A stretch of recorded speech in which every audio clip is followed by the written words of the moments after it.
வணக்கம் மக்களே. இன்னைக்கு நம்ம எந்த படத்தை பத்தி ரிவ்யூ பார்க்க போறோம்னா, அரண்மனை 4 அந்த படத்தை பத்தி தான் நம்ம ஃபுல்லா ரிவ்யூ பார்க்க போறோம்.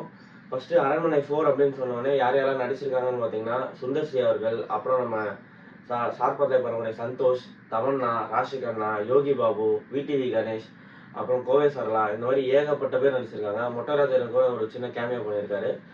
ஸோ இந்த மாதிரி படம் வந்து நம்ம ஆல்ரெடி 3 பாட்டு பார்த்துருக்கோம். அரண்மனை 3 அப்படி 2, 1 அப்படின்னு நிறையவே பார்த்துருக்கோம்.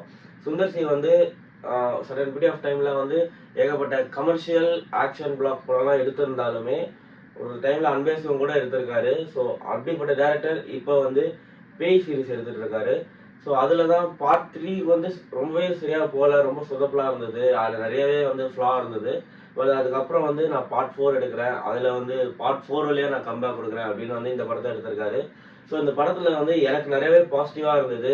Comparing to other part 3 movies, இந்த படத்தில் வந்து எனக்கு நிறைய விஷயம் வந்து சைன் நல்லா இருந்தது. சில விஷயம்லாம் பார்க்குற மாதிரி இருந்தது. எஸ்பெஷலி காமெடி சீன்ஸ் ஆகட்டும், கதையில் வந்து ஃப்ளாஷ்பேக் இல்லாமல் வேற விதமாக கதையை மூவ் பண்ணி வச்சுருந்தாங்க, அதுவும் ஆகட்டும். மியூசிக் மட்டும் கொஞ்சம் வந்து பேக்ட்ராப்பாக இருந்தது. மற்றபடி வந்து நிறைய பாசிட்டிவ் சைன்ஸ் இருந்தது படத்துக்குள்ள. ஃபர்ஸ்ட் கதையோட பிளாட் என்னன்னா, பேய் தான் பிளாட்டே. பாக் அப்படின்ற ஒரு பேய் வந்து ஒரு சாமியாரோட பொண்ணு உடம்புல பூந்துருது. அங்கேருந்து அது வந்து ஒவ்வொரு இடத்துமா டிராவல் ஆகி அது வந்து என்ன ஆக ட்ரை பண்ணுது, அதோட பவர் எப்படி எடுத்துக்க ட்ரை பண்ணுது. ஸோ அந்த இடத்துல வந்து சுந்தர் சி அவர்கள் என்ன பண்றாங்க, தமன்னா அவர்கள் என்ன பண்றாங்க அப்படின்றது தான் கதையா இருக்கு.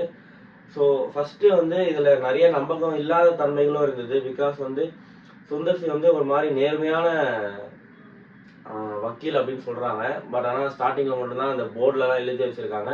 ஆனால் அதை அவர் எங்கேயுமே ஃபாலோ பண்ண மாதிரி தெரியாது. திருத்தணம் பண்ணுவார், ஒரு மாதிரி பர்மிஷன் இல்லாமல் இடத்துக்கு உள்ளே போய் வந்து சர்ச் பண்ணுவார்.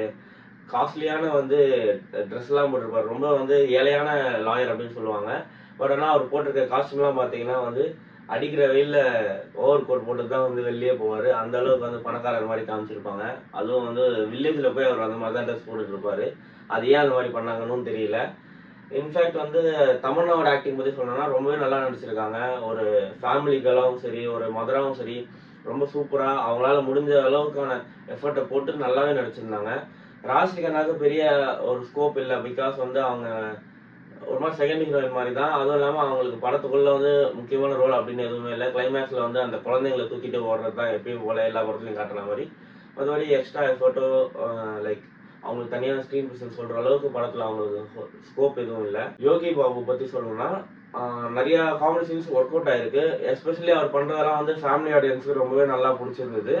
பட் ஆனால் அதுலேயும் ஒரு பிரச்சனை என்னன்னா, 1-2 காமெடி ஃபுல் ட்ராக் வந்து வேணுட்டே புகுத்தி அவங்களுக்கு எங்கே கட் பண்ணி தூக்கணும்னு தெரியாமல், எஸ்பெஷலி மொட்டராஜங்கிறது யோகி பாபுவும் ஒரு சீன் இருக்கும். அது மட்டுமே ஒரு 5 to 6 மினிட்ஸ் போயிருக்கும்னு நினைக்கிறேன். அது எங்கேயோ முடிஞ்சு அது அந்த காமெடி எப்பயும் முடிஞ்சிருச்சு. பட் ஆனால் அது அவங்க அப்படியே லென்த்தியாகவே வச்சுருந்தாங்க. அதை வந்து கொஞ்சம் கம்மி பண்ணியிருக்கலாமோ. லைக் ஃபர்ஸ்ட் ஆரம்பிக்கும் சிரிக்கிற மாதிரி இருந்தது. அப்புறம் போக என்னடா இது எப்போ தானே முடியும் அப்படின்ற ரேஞ்சில் தான் அந்த அந்த ஒரு போர்ஷன் இருந்தது. ஸோ அந்த மாதிரி நிறைய போர்ஷன்ஸ் இருந்தது. கிளைமேக்ஸோட அந்த காமெடி போர்ஷன் நல்லா ஒர்க் அவுட் ஆயிருந்தது. பட் சிஜி ஒர்க் கூட நல்லா பண்ணியிருக்கலாம். ஏன்னா வந்து பேய் வந்து அவ்வளோ லைக் பயமுறுத்துற மாதிரி சில இடத்துல இருந்தாலுமே அந்த அந்த பேயோட உருவத்தை பார்த்தோன்னே இதுதானே கருப்பு உருவம், எலும்பு கூட பறந்து வருது, பாக் அப்படின்னு சொல்றாங்க. எங்கேயோ வந்து சுந்தர் சி வந்து ஒரு ஹாலிவுட் படத்தை பார்த்தா இன்ஸ்பயர் ஆயிருப்பாரு. அது என்ன படம் எனக்கும் தெரியல. பட் ஆனால் ஓகே, அந்த எனக்கு மெயினாக ஃப்ளாஷ்பேக்கில் சுந்தர் சியோட சொந்தக்காரன் செத்து போயிட்டு அதனால என்ன ஆச்சு அப்படின்னு அவர் தேடாமல் இருக்கிறதுக்குமே வந்து கொஞ்சம் சந்தோஷமா இருந்தது. பரவாயில்ல, ஃப்ளாஷ்பேக் இல்லை, அதில் ஒரு ஹீரோயினை போட்டு அதில் ஒரு ஹீரோவை போட்டு அதனால அந்த ஹீரோயின் கொண்டு அவங்க திருப்பி அரண்மனைக்குள்ள வந்து அந்த மாதிரி எதுவும் காட்டாம இது ஒரு பாலடைஞ்ச அரண்மனை, அதுக்குள்ள ஒரு பாலடைஞ்ச தாத்தா பேத்தி இருக்காங்க. அவங்களுக்கு இந்த வீடை விற்கணும். அதனால போய் சந்தோஷம் தமன்னாவும் அந்த வீடை ரெனோவல் பண்ணி விற்க பார்க்குறாங்க. அந்த சமயத்தில் வந்து பாக்குன்ற பேய் வந்து தமன்னா சந்தோஷம் கொண்டுடுது. அதுலேருந்து என்ன ஆகுது, அந்த பாக்குனா என்ன, அது ஏன் இதெல்லாம் பண்ணுது அப்படின்றதான் கதையாக வச்சுருந்தாங்க. பார்க்க நல்லா டீசெண்டாகவே இருந்தது. ஃபர்ஸ்ட் ஹாஃப் வந்து சூப்பராகவே இருந்தது. செகண்ட் ஹாஃப்ல டுவர்ட்ஸ் த கிளைமேக்ஸ் வந்து அக்செப்ட் பண்ணிக்கிற மாதிரி இல்லை. ஏன்னா அந்த பாட்டும் இம்பாக்டா இல்லை. அவர் எப்பயும் கிளைமேக்ஸ்ல ஒரு அம்மன் பாட்டு வச்சு ஒரு விஷயத்த பண்ணுவார். அந்த அம்மன் பாட்டும் இன்ட்ரெஸ்டிங்காக இல்லை. நம்மளோட சிம்ரன் அவர்களும் குஷ்பு அவர்களும் அந்த கிளைமேக்ஸ் பாட்டுக்கு டான்ஸ் ஆடிருப்பாங்க.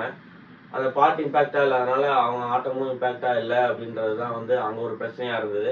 அதை தாண்டி வந்து எப்பயுமே ஒரு சாமியாராக தான் சுந்தர் சிக்கு ஹெல்ப் பண்ணுவாங்க. இந்த வாட்டி சுந்தர் சியே அவரோட ஹெல்ப் தேடிக்கிட்டாரு. அது எப்படி அவருக்கு அது தோணுச்சு அப்படின்றதும் படத்துல வந்து காட்டாம இருந்தது பெரிய மைனஸாவே இருந்தது. நிறைய அப்ஸ் அண்ட் டவுன்ஸ் படத்துக்குள்ள இருந்தாலுமே பார்ட் 3க்கு கம்பேர் பண்ணும்போது இந்த படம் வந்து கொஞ்சம் பார்க்குற மாதிரி இருக்கிறதுனால தான் வந்து இது எல்லாருமே ஃபேமிலி ஆடியன்ஸ்லாம் ரொம்பவே நல்லாவே பார்த்து என்ஜாய் பண்றாங்க. மியூசிக் பொறுத்த வரைக்கும் ஒரு பாட்டுமே நல்லா இல்லை. ஏன்னா வந்து படத்துல ஒரு 3-4 பாட்டு வந்தது. அது எதுவுமே வந்து மண்டையில நிற்கக்கூடிய அளவு கூட அந்த பாட்டுகள்லாம் இல்லை. ஃபைனல் கட்ல இட்ஸ் அபோவ் ஆவரேஜ் மூவி. ஃப்ரீயா இருந்தீங்கன்னா போய் பார்த்து தாராளமாக தேட்டரில் பார்த்து என்ஜாய் பண்ணுங்க. தேங்க்ஸ் ஃபார் வாட்சிங்.